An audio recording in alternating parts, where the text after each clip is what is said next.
So I live in Louisville, Kentucky, and yesterday we had the shooting at the bank that killed 5 people. I think 8 or 9 got wounded. I think that's what the numbers are right now. But one thing people didn't realize, maybe don't know, is that there was another shooting that morning in the downtown area at a local community college, killed an individual, wounded another. And I hear people say, well, it's not the gun's fault, it's people, people, it's mentally ill, it's just a mental health crisis. And I want to talk about that for a second, because it is the guns. It's people with guns. It's not people with swords or people with forks, people with knives or people with spoons walking into places committing mass murder. It's people with guns. Guns are the instrument that is being used.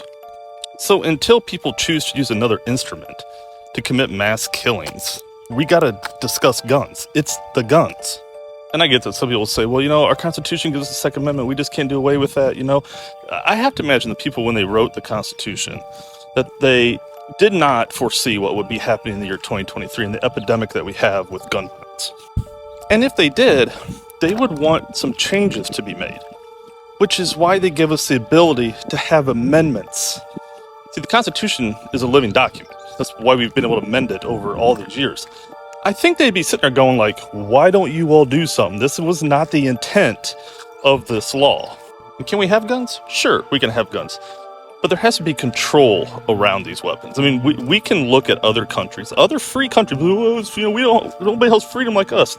No, other countries have freedom. They have a lot of freedom. There are other countries that don't have this crisis that we do with gun violence. We can mimic what other countries do, live in a pretty safe and good society. I mean, just look at stats of basic democratic countries and just see the difference of gun violence between those countries. People talk about, it's mental illness, and I agree that there's a lot of mental illness in America, and that needs to have a lot of money poured into it, a lot of policies passed to help us in that fight against mental illness. But people just keep rejecting that, and there's a certain group that keeps rejecting that. And it's usually the same people that don't want anything to be done about guns, and that's just fact. I mean, just look at the voting that goes on in the government. And my thing is, if our country is as mentally ill as people claim it to be, why do we make weapons of mass destruction so available to people? Why don't we limit what people can get their hands on until we solve the mental health crisis that's going on right now?